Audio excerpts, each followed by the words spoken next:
Hey, what's up, guys? Gons here for the Face Like the Sun YouTube channel. We're trying this out. This is the first Face Like the Sun live stream event. I'm here with Anthony Patch.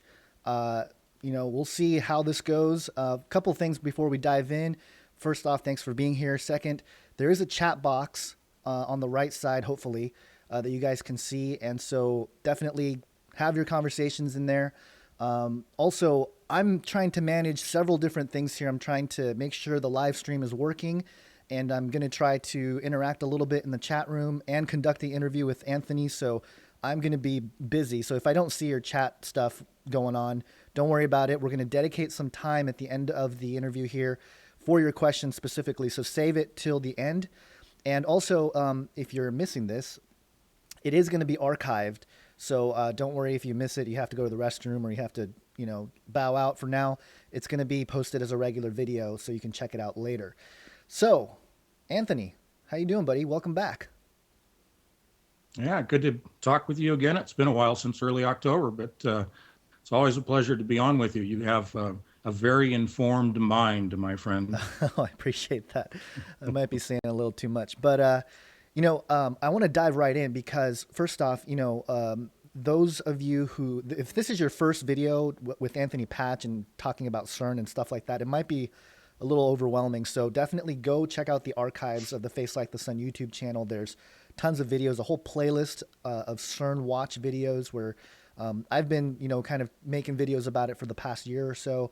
And Anthony's been looking at it for, a few decades. So his contribution is always really helpful. But in the promo video, I read an email that you sent to me, and basically you stated that gravity is not real or doesn't exist. And in my mind, I'm thinking, okay, it's got to be a semantics thing, right? Because obviously, we get something, we drop it, it falls, and we call it gravity. What can you elaborate on that? What did you mean by that? Well, I have to chuckle a little bit. It's kind of a tongue-in-cheek situation. CERN's been talking about their recent probable discovery of gravitons, pentaquarks. They think that they may have found a heavier than the Higgs boson God particle known as the graviton, which is really just a theoretical particle. So I extrapolate a little bit and play with that and say, gravity doesn't really exist because you cannot prove that a graviton, the supposed particle that's both a wave and a particle that is associated or defines gravity. But to be even more specific in the definition, as I see it, you've heard me talk an awful lot about the electric universe, the model put forth by the Thunderbolts Project guys, scientists of multiple disciplines. And I adhere to this. The theory of the electric universe does away with the theory of gravity in the sense that if you were going to talk about gravity, you have to be talking about electromagnetic lines of force, electromagnetism in the universe, both on the macro scale and at the quantum level. So you can prove electromagnetic force. You can prove that there are charged particles and that there is plasma and that there are lines of magnetic force that are generated as particles are accelerated.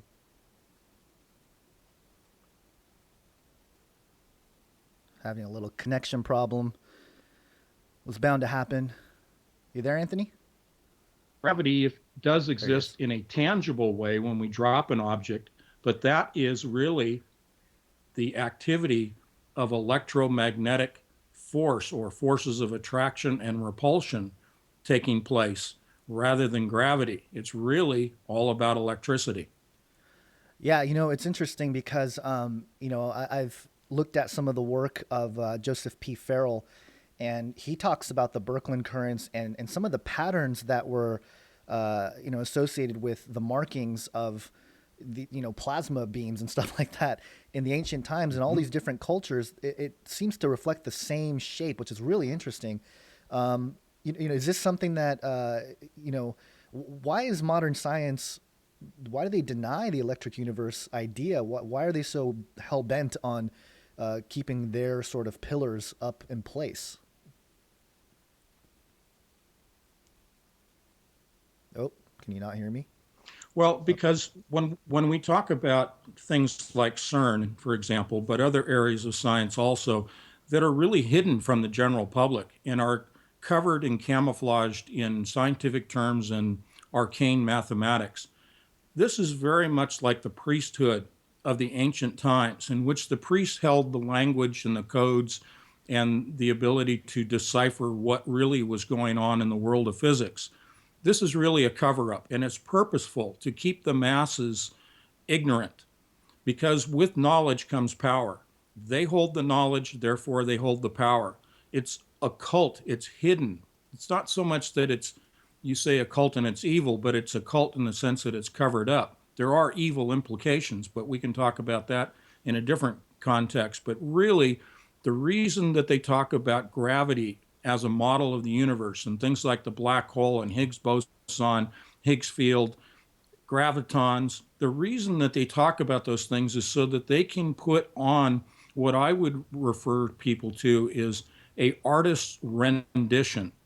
You've seen pictures, you've seen artist renditions of something that theoretically exists, like a black hole. Now, if you look over my shoulder, or you had posted on, the cover of my book, Covert Catastrophe, on that cover of the book is an artist rendition of a black hole, that orange thing with the jets coming out. Now, that is not something that you can say actually exists. It's a rendition. It's an artist rendition.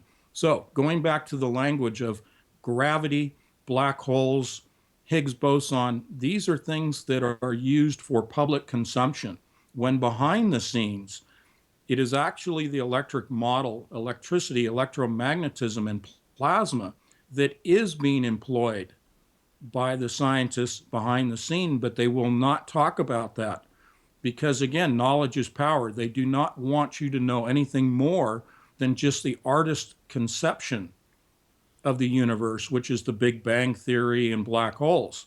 So you need to keep the two separate and understand that they are trying to purposefully keep the masses ignorant. Right. That makes sense. Part of what it seems like modern times anyway, the division between Tesla and Edison was sort of it changed the trajectory of what's going on today. And, you've talked about Tesla in the past and I've looked at it. And one of the things that you mentioned in a past interview was that, he had at some point, you labeled it pure thought. And then you said that he kind of went down the dark side and all this stuff and maybe communication with some fallen angels. Can you elaborate on that pure thought comment? Is that something that you think is, a direct, understanding from God, or what did you mean by pure thought when Tesla had that? Yeah, I think that he was an intuitive scientist, very much like Einstein was intuitive. Both of them would think of their theories, their processes, their concepts, and then they would go to pen and paper, or they would go to the blackboard and work out their mathematical formulas, especially Einstein. Tesla was not so much involved in the mathematics as Einstein was, but they both were intuitive thinkers. And Einstein, to my knowledge, never spoke in terms of communicating with the other side, although Tesla, on the other hand, quite openly said that in his early years of research as a young man, he was communicating with the other side and receiving what he felt was beneficial technology. It was in the latter years of his research that he realized that who he was communicating with was the dark side, and he was being given things such like weapons technology.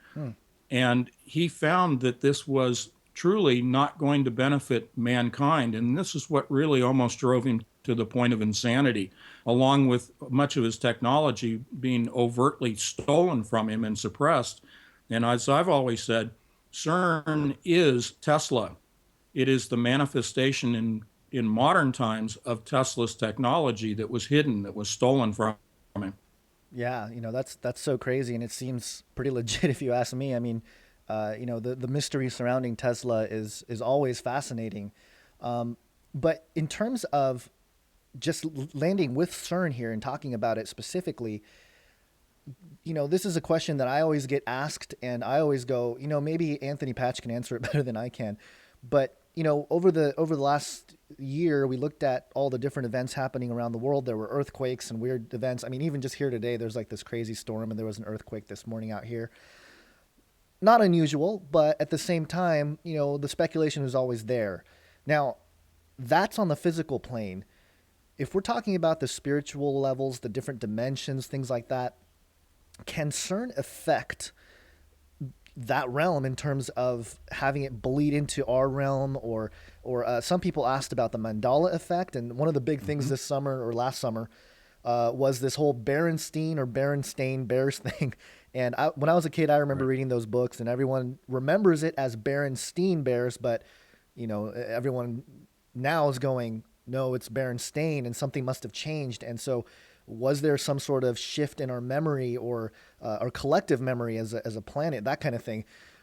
Can CERN affect that level of our thoughts and our minds and stuff like that, at least right now, before they're able to make their full, fulfill their complete agenda?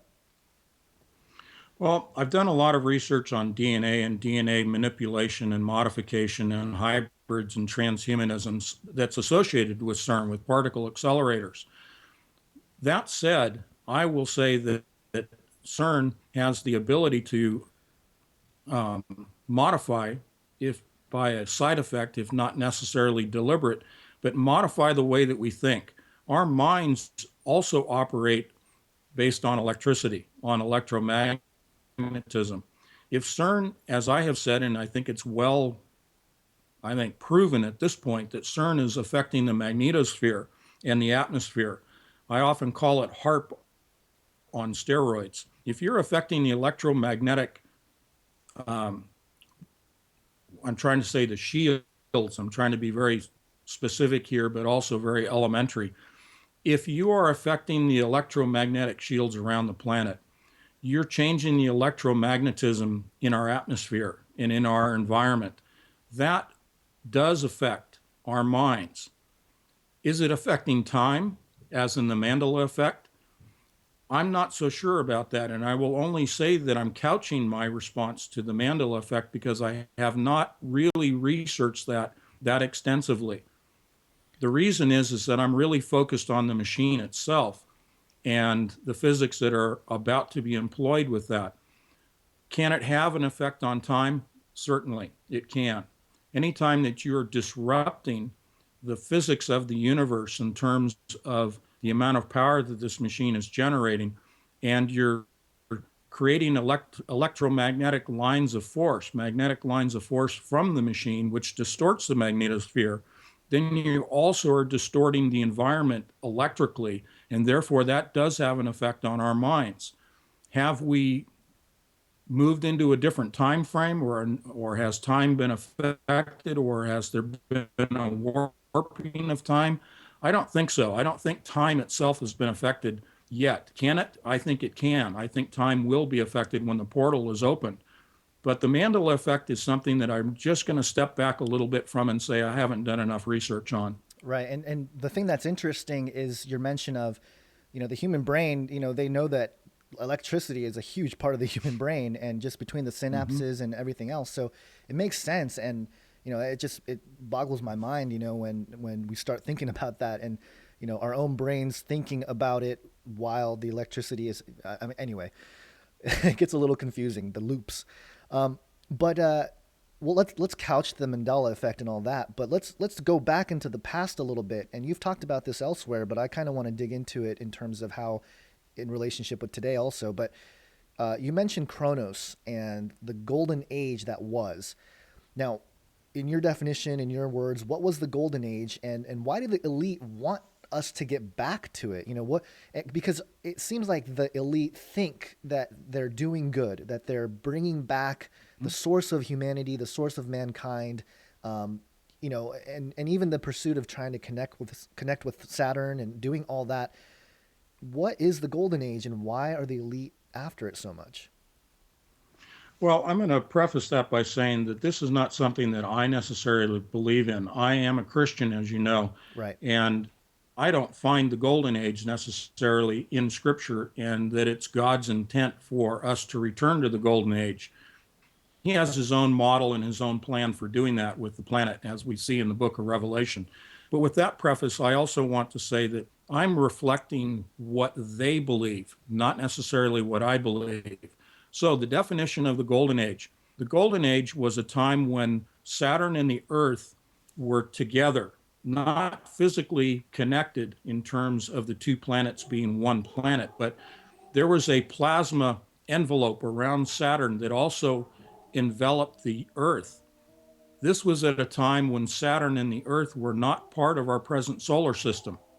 Saturn and the Earth in this plasma envelope moved as a unit and were captured by the sun's electromagnetic lines of force, the attractive forces of magnetism, not gravity. Gravity's not strong enough, even on the planetary scale. But it was captured by the sun and brought into this solar system that we have now. The Golden Age is described as a time before Saturn moved closer to the sun with the Earth, a time of plenty, a time of no war, no famine. Everything was essentially the Garden of Eden. This is what they believe. What they're trying to do is recreate that time when Saturn and the Earth were not part of this solar system. Now, they cannot change the orbital trajectories of the planets, but they can through physics, and this is where I'm focused on more than, say, the Mandela effect. I'm focused more on how they're going to reconnect using the LHC, reconnect the Earth to Saturn, and the physics that are involved, and it all comes down to electric plasma. Yeah, that makes sense. And, in the Bible, it really doesn't have any kind of golden age in terms of something that we bring about. It tells us that God will return, Jesus will come back, and there will be a new heaven and a new earth. But the reason why there is a new heaven and a new earth to begin with is because God pretty much comes down and judgment falls upon this world and destroys it. So whatever the elite are trying to do, they're trying to usurp what God is already going to do. And so, it really is sort of a humanistic approach to all this. But, one of the things, the reason why I wanted to bring it up, and it's kind of a rehash of some of the old things we talked about, is because, I do think that people confuse, and I'm glad you clarified, people confuse us as believing that same stuff that the elite believe. And that's not necessarily the case. And in this case, It's not the case, where clearly we believe in Bible prophecy. We believe the word of God is the truth. And so, I get frustrated when people think that we're promoting this idea of Saturn worship and all this. That's not what we're doing. Right. We're saying this is what they believe. This is why they're doing what they're doing. This is the age of deceit, really, because they're deceived into believing they're doing the right thing. And so the knowledge of good and evil has been confused. And there's scriptures on that as well, that, people will call good evil and evil good. But let's dive into some more of the mechanics here. Now, Google, there was an article here that I'm going to show, a computer 100 million times faster than yours. And in the article, it talks about the D-Wave 2X, 100 million times faster, blah, blah, blah, the quantum computer. Now, you've talked about the quantum computer, and then, just yesterday, Google comes out with this little announcement. It seems like, the mainstream is being prepped with all the things that you've been talking about, and I've kind of kept my pulse on. Is this AI already here? Do you think it's already online? Yes, I've mentioned this several times in other interviews, but in February of this year, the press release came out from Google regarding this quantum computer that is the adiabatic quantum computer made by D-Wave Corporation. They had put out a press release stating that this machine has the equivalent processing power of 7 billion human brains. Now, we're going to be very succinct in what we're talking about here on this because of their time restrictions, but what they failed to say was that it was artificially intelligent. Now, you and I have been looking at these quantum computers for a number of years. Back in 2010, I took a look at some information that was put out by the manufacturer indicating that by 2015, they would have a computer that not only had the equivalent processing power of 7 billion human brains, but that it would be artificially intelligent. Now, that last component they left out in February when they announced this machine. Now they're finally coming out in the mainstream press coverage talking about the same machine. But the point is they are still not talking about AI as specifically related to the adiabatic quantum computer. It is, in fact, AI. And Google, along with a host of other organizations, are pouring billions of dollars into AI research. All of the elite are putting their money into AI research right now, along with DNA modification and replication and all of the things that we've talked about before on that line. So yes, bottom line, we do have an artificially intelligent supercomputer, the adiabatic quantum computer. This is the beast system. This is the beast machine. This is the machine that will track everyone on the planet. Yeah, it's kind of freaky to think about because it really is, this time that we're living in is so unique compared to the rest of human history or recorded human history of what we know because of things like the quantum computer and because of, this artificial intelligence that is here. It's basically, the octopus, so to speak, is already out there living on the internet. And, it really does seem like there's been a major shift in terms of storytelling in Hollywood too, because, I've been tracking Hollywood in terms of its propaganda and everything else, but it seems like a lot of the major films that have come out give us little pieces of information. It may not be all the truth or all what's happening, but they give, like, each film has a little bit of the truth in terms of what they're doing. For example, we had Transcendence, I think a couple years ago with Johnny Depp. And that was really showing global consciousness in terms of people plugging into this global brain via nanotechnology, which is interesting because nanotechnology, right now, there's research being done that proves that with nanotechnology, you can change the structure of DNA. And we actually even spoke to a nanoscientist, Dr. Jesse Adams, who is a Christian, actually, and he sees great positive effects with nanotechnology, being able to eliminate sickle cell and certain diseases and stuff like that. Why would we not want to do that? And so I think it's important to understand that there will be positive progress at the beginning, but we got to do it with caution. And even Dr. Jesse Adams said, hey, there is concern. We can't just push forward without any kind of restraints or because now that the abilities are here, they're just going to keep pushing and they're going to keep doing it. But, there were scenes in the movie Transcendence where the nanotechnology healed the blind, healed the sick, and all this stuff. The trade-off, though, was that they are, locked into the main character's internet mind, global mind type thing.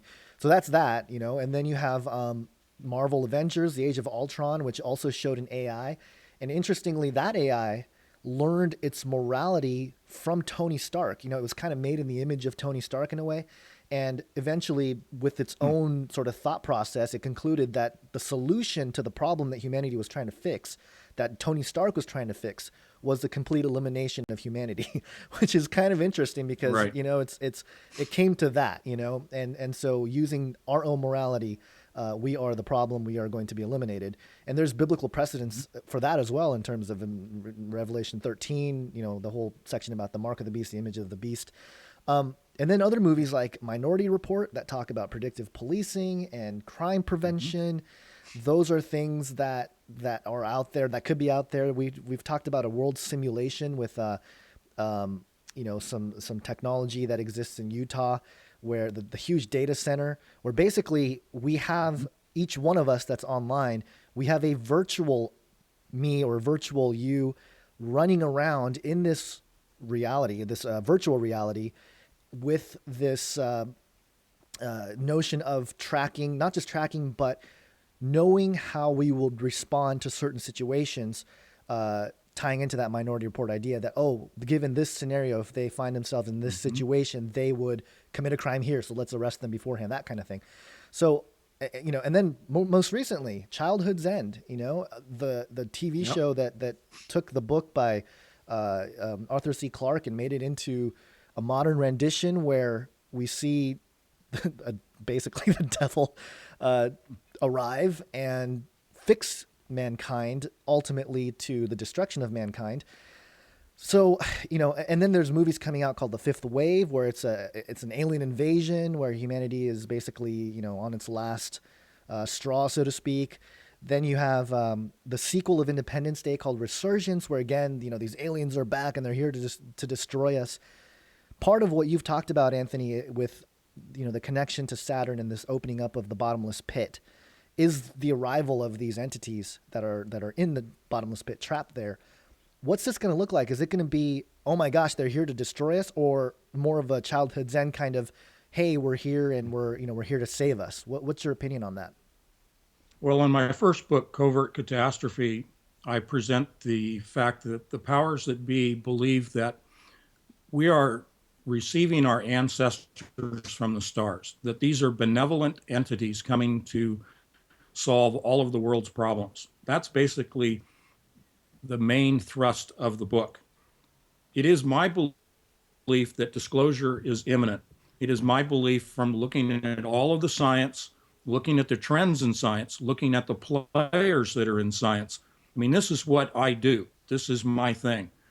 And I do believe that 2016 is the year of disclosure.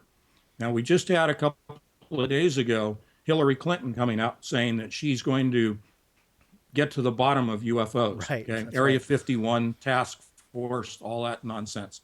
Well, she can do whatever she wants. But the point is, we are seeing this more of a acceptance in the mainstream through predictive programming in the media that you just described, which I stay away from.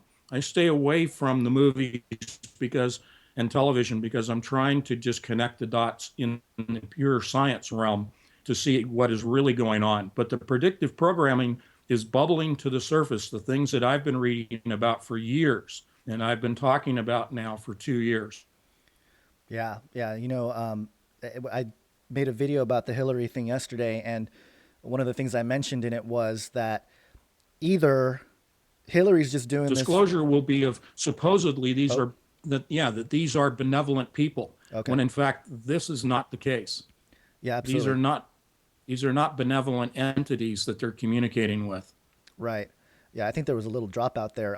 But I was just mentioning how with Hillary, it's possible that either she's just doing this for political reasons and she's just trying to get attention, or she's got some kind of green light to start really pushing this agenda, which is interesting as well because she's in the know, and a lot of people a lot of my friends are like, it's pointless to vote and all this stuff because Hillary is the next president. They've already chosen that. She's part of the Bilderberg, blah, blah, blah, all that stuff.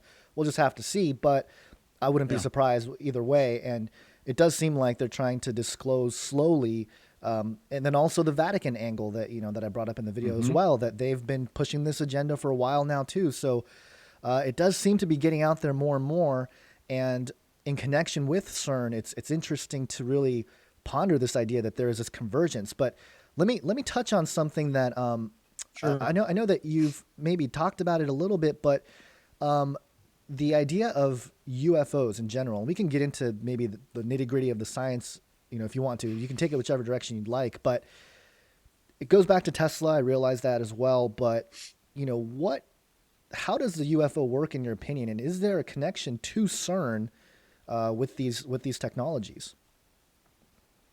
Yeah, there definitely is a connection. The big connection, the ultimate connection, is what we've talked about, and that's the portal. But UFOs are in two categories. One from another dimension. The second category are man-made.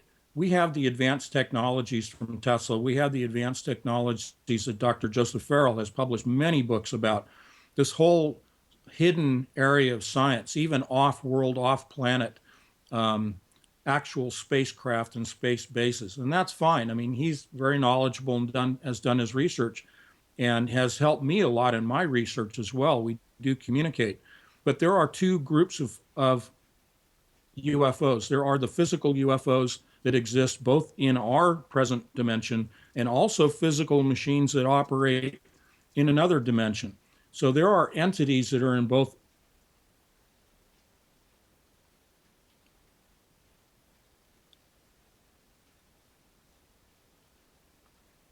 Uh-oh, I think we lost Anthony. However, what's coming through the portal is not necessarily just nuts and bolts machines, but digitized DNA. Most of the entities that will come through the portal will be in the form of digital DNA that will be reassembled here, and also which will indwell hybrid human bodies that lay in stasis right now. But the nuts and bolts UFOs do exist, but they are demonic in origin. Right. Yeah, you cut out a little bit there in the middle, but I agree. You know, there is a huge segment of, I think, UFOs that are seen that are man-made using this Tesla tech, and then a large portion that are probably interdimensional. I tend to think that some of the ones that seem to have more of an orb look, or that can move through the physical world with different kinds of motions, more speed, more 90-degree angles, things like that, tend to be probably more interdimensional. Whereas, just tremendous speed or flying out into space or something like that is more of the man-made sort of machinery. But Right. so when these things arrive, are they going to show up in the L.A. Marzulli style, mile wide craft over all the great cities of the world? What's it going to look like? Is a huge portal going to open up in the sky, or what's the scenario here? Paint us what you think it's going to look like. Well, I think, well, maybe LA borrowed from my book. I don't know, but it's the whole idea of Independence Day with the big spaceship. Yeah, I use that in my book over the San Francisco Bay. I have a 5 mile wide spacecraft that the benevolent ancestors stepped from and all of that. But that's great for storytelling. The physics part of it, the portal that will be open, and all of the mechanisms that I've described in how that opening of the portal is actually achieved. Yes, these will be energy. These will be digitized DNA writing in essentially plasmoids. The universe, whether you're talking about our dimension or any other dimension, contains electrical plasma. And so you will see these plasmoids, which you would call ball lightning, or these white orbs that move at tremendous speeds and change direction instantaneously. Yes, these are plasma or plasmoids, to be more specific, that will come through containing these entities in the form of digitized DNA. Yes, these are spirits, because you cannot separate the physical from the spiritual. Both come through the portal at the same time. No, we are not going to see actual nuts and bolts UFOs, but what you will more likely see will be the holographic blue beam, Project Bluebeam type of situation of holographic spaceships being projected around the planet. And that's also in my first book. Yeah, that rabbit trail can go all kinds of directions with even chemtrails. They're saying that chemtrails is part of the process of creating that backdrop or the screen for the Yep. Project Bluebeam to reflect off of. That's interesting, though. You're saying that because what I've heard a lot with Project Bluebeam is that it's a deception. It's a pure deception. It's all faked. Right. But you're saying that there's partial elements of it, the spiritual aspect, the digitized spirits, if you will, that part of it is real. They just have to come into the physical world in some shape or some form. So it's going to be through projection. It's going to be through, what Project Bluebeam has said to be. But you're saying it's a little bit of both. It's kind of like in the middle of the road, not purely non-physical, but not purely like a physical nuts and bolts either. Am I getting you Well, right? well said. Well Okay. said. Yes. Cool. Well, not cool, but it's interesting, I would say. Yeah. You know, there's a lot of fear going around with CERN. A few weeks ago, there was rumors, and I've still seen comments of people saying CERN blew up. And you came out and you kind of put a squash to this. What was the whole deal there? Why do you think that even happened? That was purely a disinformation campaign, not only to generate fear, but to track how people are responding to the story, who's reading the story, who's passing the story on, and the comments that are being made, pro and con. That is all part of the predictive modeling, the human modeling that's going on with the adiabatic quantum computer. One of its first tenets for its design and its application was for the modeling of human behavior around the planet. You talked about Minority Report. This incident is a classic example of putting into the human consciousness an obviously false story and seeing how the human consciousness responds to it around the planet. They want to track who's on what.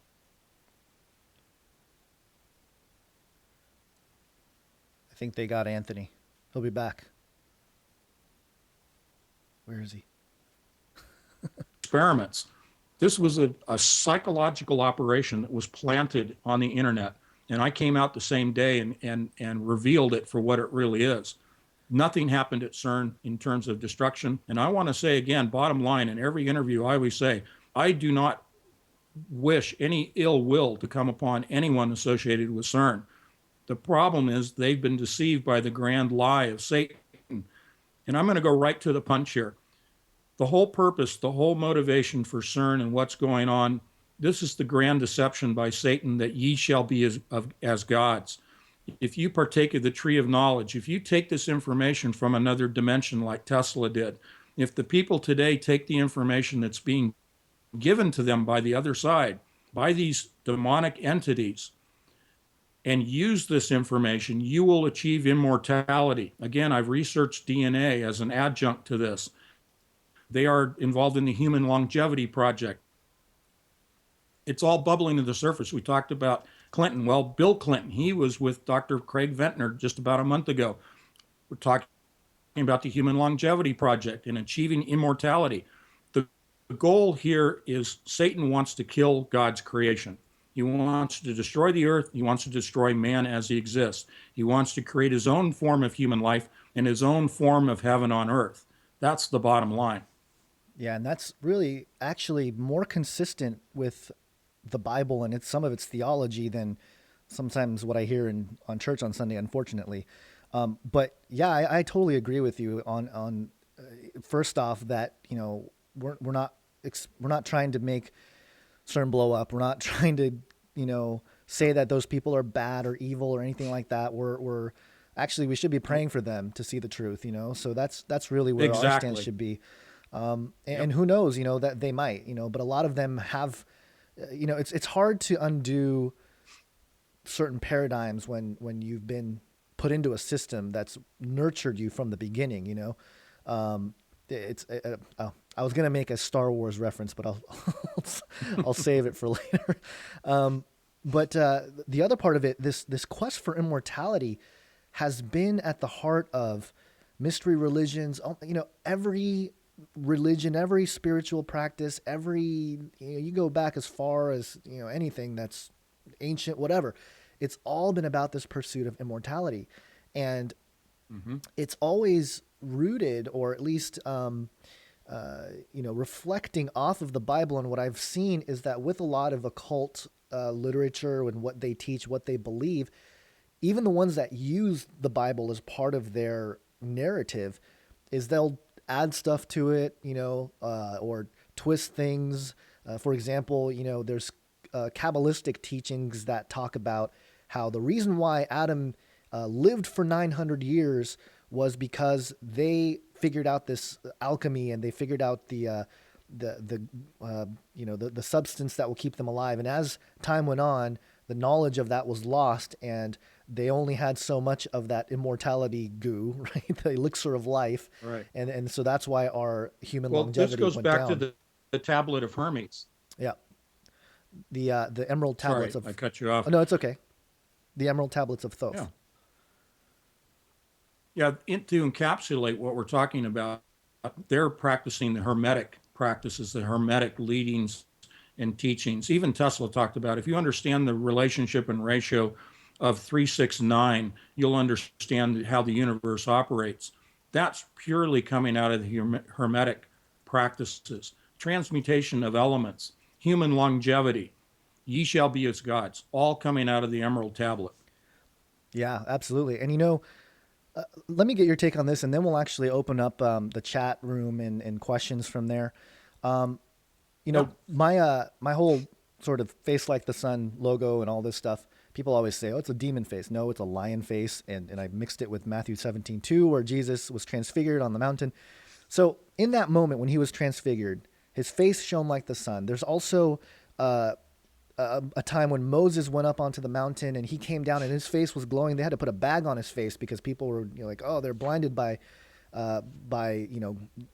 Moses' face because he consumed some of God's light or something. What do you think is happening there with God manifesting and Jesus' transfiguration, things like that?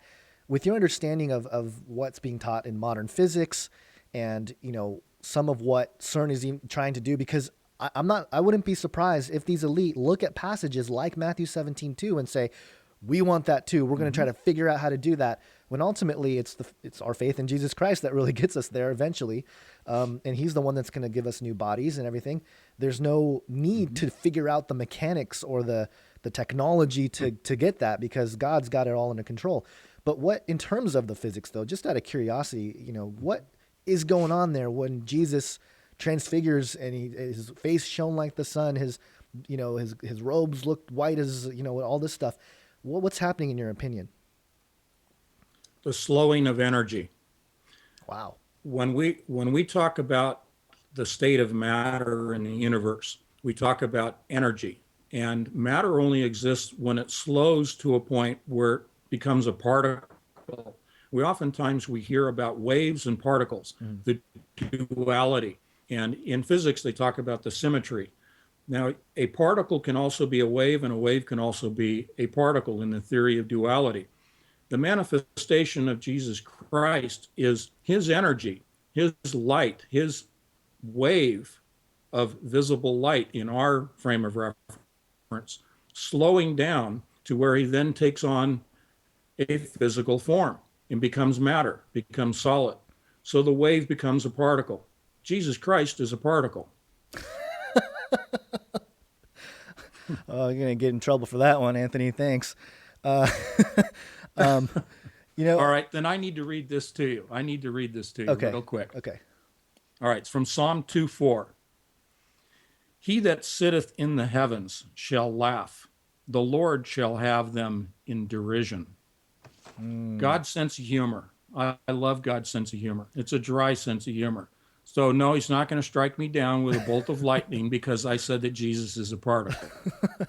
And actually, in terms of thinking of it that way, Satan not having the powers that God has would need to use mankind as his minions to create something like a adiabatic quantum computer so that he can manifest his spirit into the physical world. And that's consistent with the paranormal stuff where we hear about ghosts and poltergeists and if they are the disembodied spirits of the Nephilim, they're trying to manifest physically. Well, Satan might be doing the same exact thing.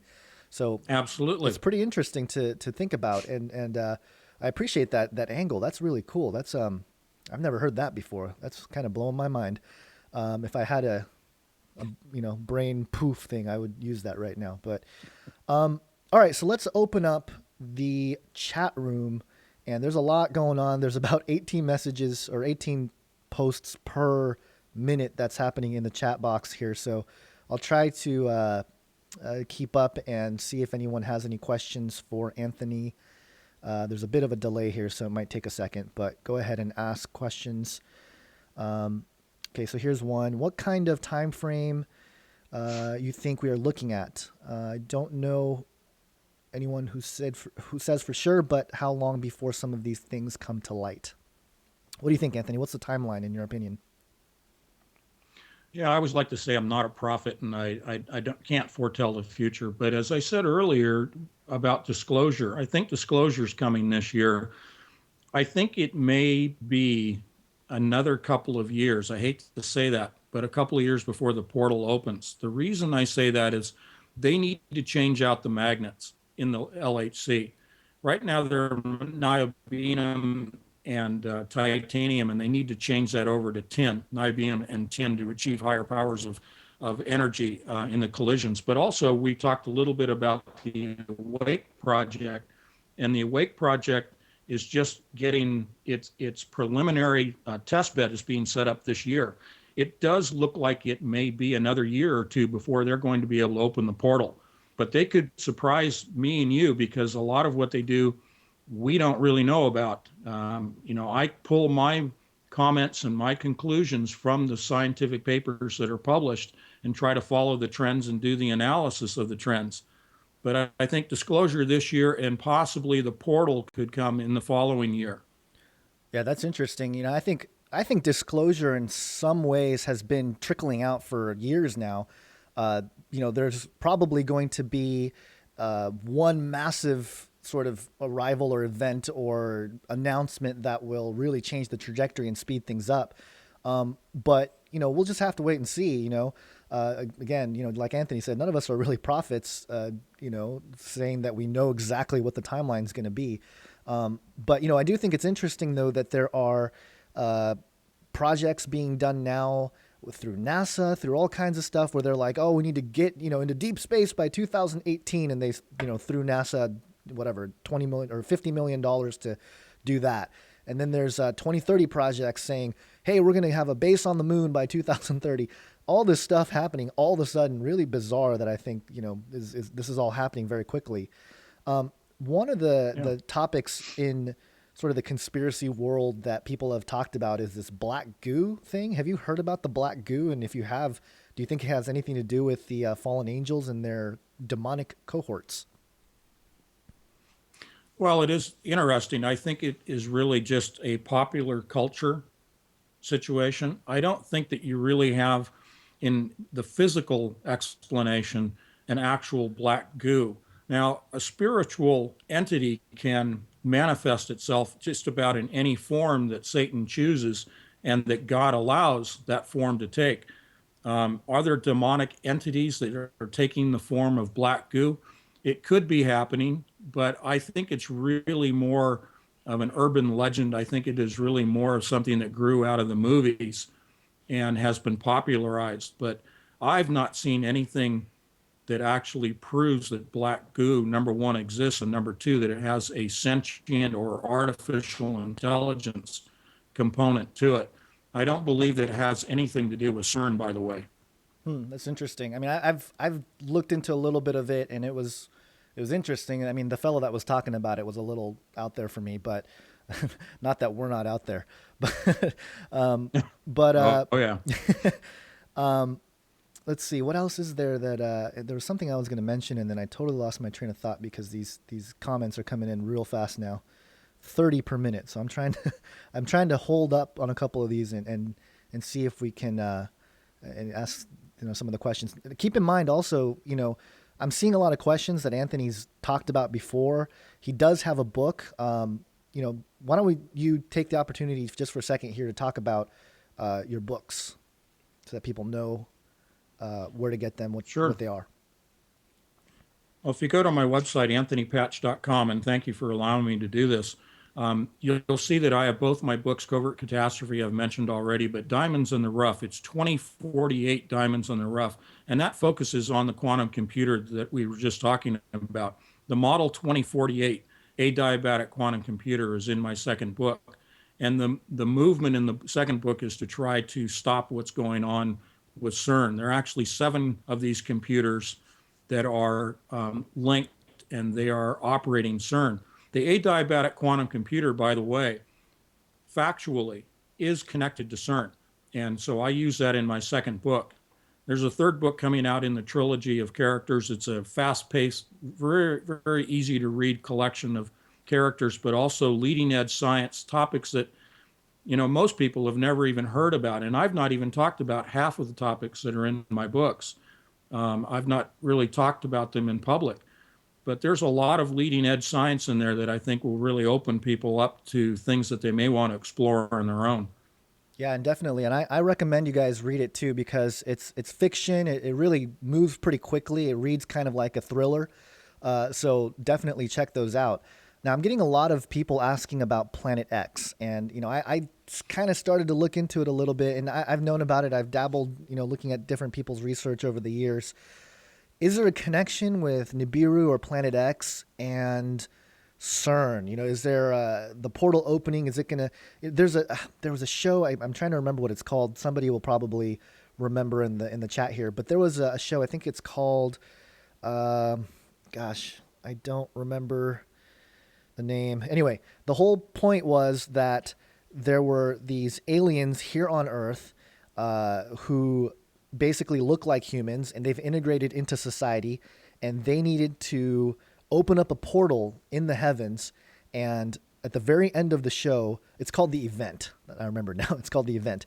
At the end of the show, and I think they wanted to go have another season, but they were unable to. But basically at the end, they they're running all this technology. I do believe there's CERN involved in it, some sort of particle accelerator. I could be wrong, but they basically get this portal open and a planet, their whole planet, shows up in the sky. Now, who knows if that's part of what could be the scenario where you're saying, you talked about Saturn, maybe one of Saturn's moons or something. Well, but anyway, what's your theory, or is there anything that you've looked at with Planet X or Nibiru that you have comments on? Well, my conclusion is Planet X is planet Wormwood, spoken of in the book of Revelation. I do believe that there is another planet out there that is changing the orbits, altering the orbits of our planets in our solar system. And it is moving in closer to our planet. The Lucifer telescope, that project by the Vatican, is observing for that purpose. They're trying to track the approach of Planet X and trying to time when wormwood will actually affect the planet Earth. And we understand that, in Revelation, there are dire consequences to Planet X coming into our solar system and into close proximity with the Earth. It will happen. When, again, I'm not a prophet, but it is on the way. I do believe that it's a factual planet, that it does exist. Will CERN have some connection with that? It is conceivable, and I haven't said this before, but it is conceivable that just like their agenda to reconnect electrically with Saturn using the LHC, they also very well could be timing that electrical connection with Planet X. There's a lot of discussion that there are, again, the benevolent ancestors from the stars that are inhabiting Planet X, and that they're coming here to solve all the world's problems. It could be that they're in communication with those entities intradimensionally, but more specifically in the physics, that they intend to reconnect electrically with Planet X when it approaches. Perhaps their thought is that they're able to change God's plans of destruction because of wormwood and slow or change the trajectory of wormwood or Planet X. It's hard to say. Yeah, there's so much there. It's hard to really come to any conclusions because we're kind of stacking speculative research on top of speculative research, because you have mainstream telling us, oh, there's no Planet X, in so many words. At the same time, they've announced that there is a 10th planet out there. I think like 20 years ago or something, They said that there is a 10th planet. They just, kind of backed away from it, and it's not as public as I think it should be or it could be. But, I do think that it's important for us to sort of keep our finger on the pulse with this kind of stuff and assess what some of the public politicians, those people are the elite, say, or the mouthpiece of the elite, because they do speak in code. They do tell us what's going to happen in so many ways. And that's part of what, mainstream entertainment is doing, is because, in the occult world, in the elite world, they believe that if they tell you what they're going to do, then they're free from any kind of consequence, which is ridiculous. But, that's a whole nother thing. Let's see. Anthony, I'm just seeing one here. Do you think stars could actually be angels? No, I don't associate stars with angels. Angels are the servants of God. And in fact, they are a lower form of spiritual entity than human beings. Angels are there as servants of mankind and of God. But no, I don't believe that they manifest physically as stars in the universe. That's an interesting question, but I've never thought of it that way. I think there are, I don't remember, there is a denomination of Christianity, or not even, it might be even be an apostate Christianity. Somebody in the chat might know. It could be, it might be I don't want to mention it if I don't know, but I think they do believe that stars are sort of like that each human soul has an assigned star and that sort of thing. And it's actually Helena Blavatsky, of all people, the very occult personality who wrote the Secret Doctrine, volumes 1 and 2 and all this. She talked about that. She talked about how the stars are basically these entities, and that's a very new age concept. Yeah. Let's see. What about NASA? Do you trust NASA, and do you believe in the structure of the solar system? No, never a straight answer. Yeah. No, I don't. I don't believe what NASA's a propaganda machine. Much like CERN has their own public relations department that puts out propaganda. No, I don't believe anything really that comes out. I mean, NASA talks about things in terms of the gravity model of the universe to make a very short answer. And anytime someone, whether it's a scientist from CERN, from Berkeley, from Stanford, from NASA, it doesn't matter, if they're talking and using terms like black holes and dark matter and the Higgs boson, I don't believe anything that they're saying. It's all a cover story. No, NASA is really just full of themselves. You know, that's funny. It's funny because nobody trusts them anymore. It's kind of Nope. getting out of control in terms of like, I don't know anybody that trusts NASA. In fact, I was at the gym the other day and I was playing basketball with this guy who had a NASA shirt on. And man, I was giving him a hard time about it the whole time. I'm going, man, you're representing, because he's a fellow Christian guy, and I was just giving him a hard time. But here's an interesting question from Moxie Hart: is a radioactive environment more conducive to fallen angels? Yes. That's interesting. Can I you think elaborate? I think the question comes from some other interviews I've done in which I have said that part of what CERN is doing is terraforming the planet for a new race of beings. Satan wants, as I said, to kill God's creation and have his own creation. The entities, be they transhuman, be they hybrids, spiritual entities taking on another form like black goo or whoever, whatever, the reason that Fukushima is not being mitigated is to allow the levels of radiation to continue to increase so that it, one, kills off mankind, God's creation, and two, so it's more conducive to a new race of beings that's being created by Satan. And that all folds into the whole DNA research that I've done that is also tied in with the particle accelerators, including CERN.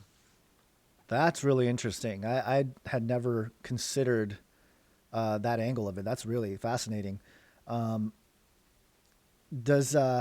see. Well, this is something that I get asked a lot as well about CERN. I think you've answered it before, but does Satan really need man to open a portal for beings to come through? Can't he do it himself as he did for the last 6,000 years? And, I think there's a good answer for it, but go ahead. Well, it's according to what God allows, and that's not a cop-out. This is all according to God's plan, and his plan for salvation, number one, and if people choose not to go with God and go with Christ, then it will be his plan and his mechanism for judgment of man. Satan only is allowed to do what God allows him to do. Does Satan need the technology to open the portal? Yes. At this point in time, he does. In the ancient times, the ability to communicate with other dimensions, to open dimensional portals on a small scale, was done through spiritual means. We have lost that ability. I shouldn't say you and I, but mankind essentially that wants to do that has lost the spiritual ability and now is dependent upon technological mechanisms to open a portal. Now, small portals do exist. They still can be opened individually on a spiritual level, but the massive portal that we're talking about, what I call the freeway of entities coming into this realm, has to be done through technology because it cannot be achieved spiritually. And it is, in essence, Satan is being forced to use technology this time because that's all that God is allowing him to use. Yeah, there's some interesting research as well that talks about the demons that we have on this planet now are basically, according to extra biblical texts, the disembodied spirits of the Nephilim. And, the whole concept is that you see these giants in the Old Testament. You don't really see demons in the Old Testament. And then all of a sudden, the Son of Man comes, and then he's got demons running around everywhere. And the whole process of the Old Testament was to get rid of these hybrids, basically, the Emim, the Zamzummim, all these giant tribes that God said, Right. wipe them out.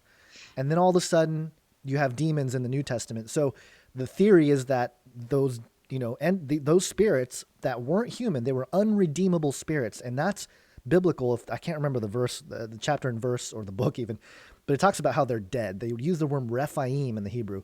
So Hmm. that's what's been on the earth. This is a whole different batch of fallen spirits, demon type stuff. This is a whole group that's been trapped. Is that how you kind of explain it, or is it they've Hmm. just been waiting, right? They've been waiting for their time to manifest, and man, it sounds very science fiction, doesn't it? It does sound science fiction, and when you read Revelation, it sounds like science fiction. But yes, we do have a group of leaders, and then we have the army, just like any other human army and structure. The goal here is for Satan to build an army, release his leaders, put the two together, and try to not only kill mankind, but the goal of Satan and his hubris, and I've used that word for years now, he's full of himself. The hubris of Satan and those that are suffering the deception put forth, the original lie put forth by Satan, is that he actually believes, Satan believes, that he can kill God. So he is putting his own army together, his own weaponry, which we haven't talked about yet, his own weaponry to not only kill mankind, but also to kill God's angels, to kill God's army and God himself, and put himself on the throne. That's the hubris that he suffers under.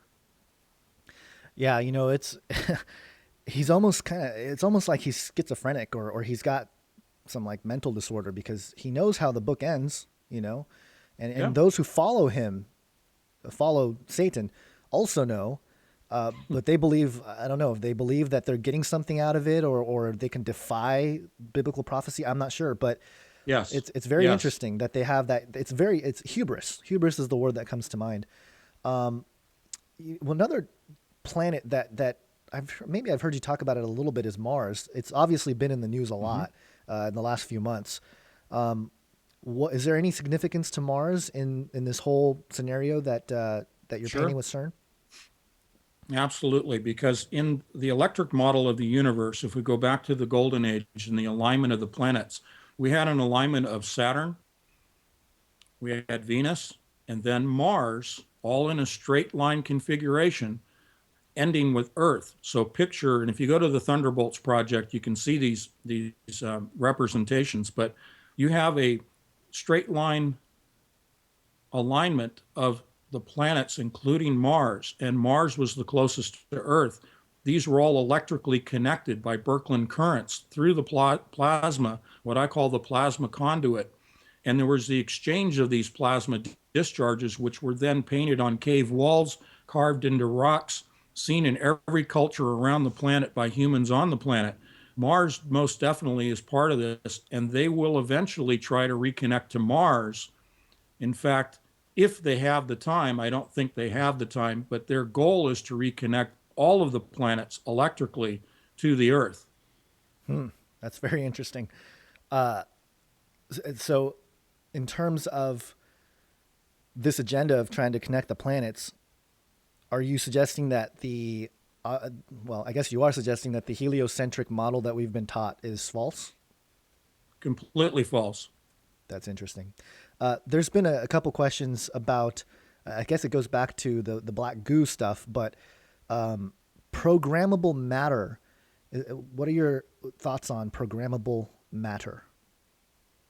Yeah, it is associated with the discussion of black goo, but programmable matter really comes down to this idea of artificial intelligence.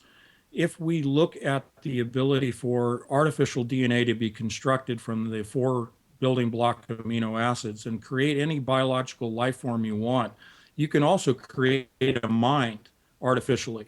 Artificial synapses, if you will, an artificial brain. So you move beyond this merging of man and machine from transhumanism, which is only a bridging of the gap process, Right. to the actual construction of.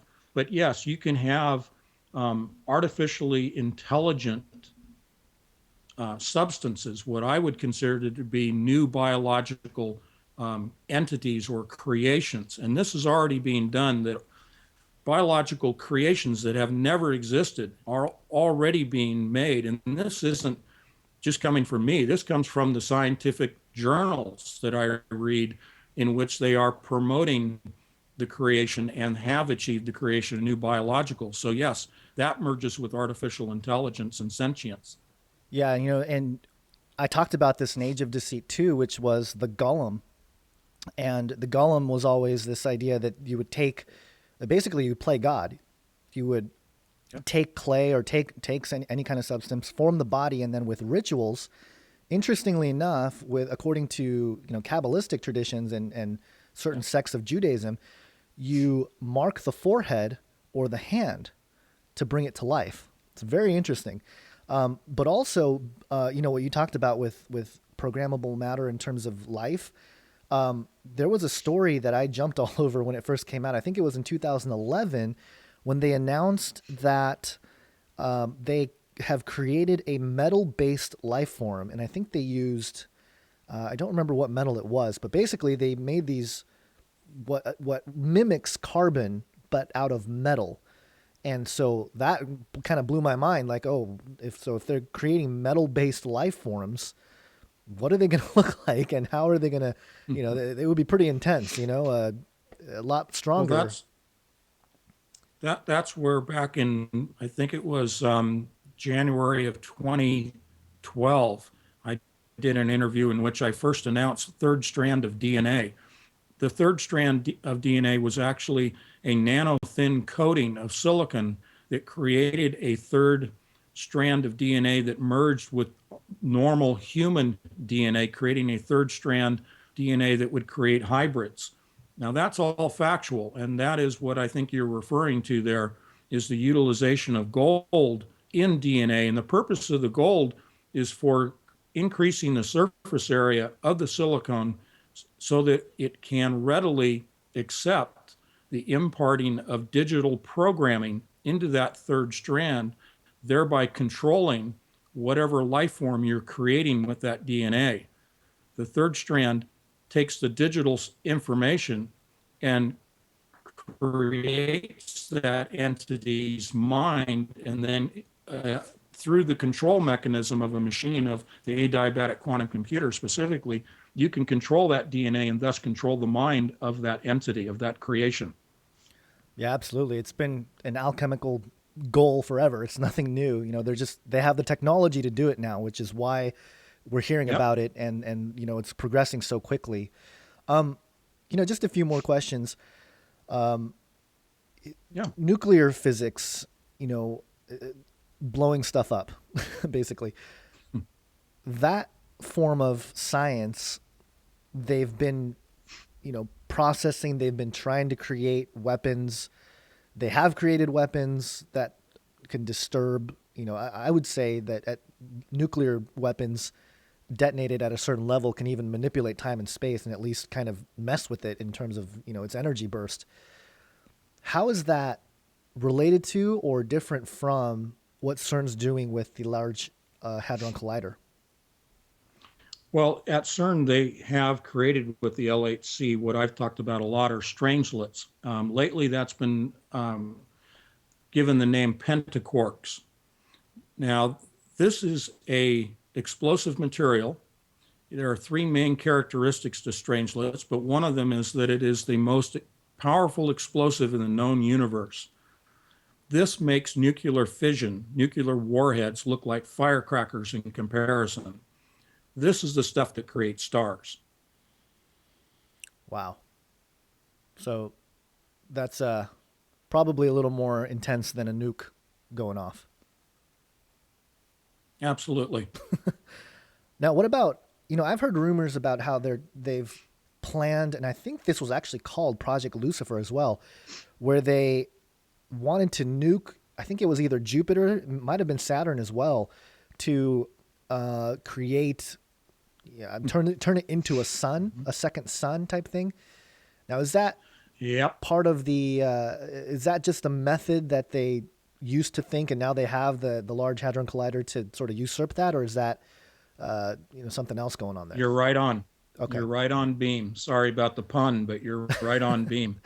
I have said in a couple of recent interviews and articles I've put out, their goal is to reignite Saturn. Now, that's being a little misleading, but yes, they thought they could use a nuke to ignite the gases of Saturn.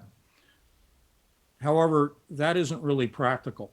What they can use, however, is the electrical conduit that I spoke of. And when we talk about igniting Saturn, what I'm really talking about here is that creation, that recreation of a plasma envelope, an energized plasma envelope around Saturn that existed during, in their theory, in their belief system, existed during the Golden Age of Kronos, Kronos being Saturn.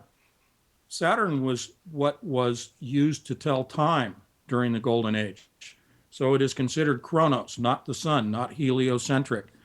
So their goal is to ignite those gases so they can create an energized plasma field around Saturn. They also want to do the same thing around Earth with this terraforming that I've been talking about for this new race of beings.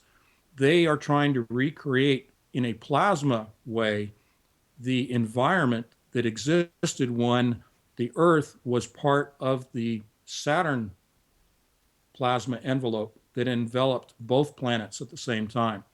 You can't do it with a nuke. It's not necessary and it's not practical. You have to do it electrically. That makes sense. You know, a nuke on the surface of like Jupiter is like a, you know, like a little rock in a bucket. It's not going to do anything, you know. Yeah. But No. electrically, you can do things exponentially, and I'm sure that's kind of what they were figuring out. Exactly. We're coming down to the end here. We're kind of running out of time. Again, let me know if you guys like this format or if you don't, or, you know, this is trying something a little different here for the Face Like the Sun YouTube channel. One last question that I had, and it kind of relates to everything that we've talked about, but, you know, bringing it back down to the Bible and our spirituality. What do you think happens at the, if you want to call it the quantum levels, whatever the, you know, fabric of our reality, with prayer? Now, prayer, in essence, is just a thought, right? We're kind of thinking, we have that direct connection to God through Jesus Christ. Now, in terms of particle physics in your work, similar to the question I had earlier about Jesus' transfiguration, what's happening at the particle or wave level, however you define that, when we pray? If Jesus is a particle, then prayer is quantum entanglement of particles. And I like to say that I have a continuous conversation with him in prayer throughout the day and even when I'm sleeping. And I think most Christians that are dedicated to a life with Christ and being Christ-centric, and I'm nobody special. I'm just a witness, just a tool, just a servant of his. I'm just doing what he's leading me to. None of this is about me. But when I pray with him, it's quantum entanglement. If he's a particle and I'm a particle, we have two particles that are quantumly entangled. That means we can communicate faster than light across distances that are irrelevant. And that is the straight definition coming out of quantum physics, of quantum entanglement. So if we need to put it in that frame that we can understand, we are quantum entangled with Jesus Christ when we pray. Whew. That is a brain blow up line. Well, I appreciate you, Anthony, with all the work you're doing. Keep it up. Again, for those of you who just popped in to the chat or whatever, the video is going to be posted in its entirety as soon as it's over and as soon as it processes and everything else. So make sure to go back and watch it if you missed anything. Anthony, again, thank you. Where can people go to get your stuff? Well, at my website, anthonypatch.com, and Covert Catastrophe is available in print. It's a very large format book. It's not a small paperback. It's 420 pages, and that's published by Paranoia Publishing. And Gons and I will be presenting more information about Paranoia Publishing as the days come by, because we have a lot in the works that's going to be a great vehicle for witnessing for Jesus Christ. Amen. And I haven't even told anybody about my involvement with all that. So Jumping the gun, Anthony, but it's okay. That's fine. That's not Oh, it's well. not a big secret or anything. It's a plasma gun. All right, cool. Well, thank you so much, guys. I appreciate it. And that's it. Hope you guys have an awesome day. God bless. Thank you, guys. Thank you.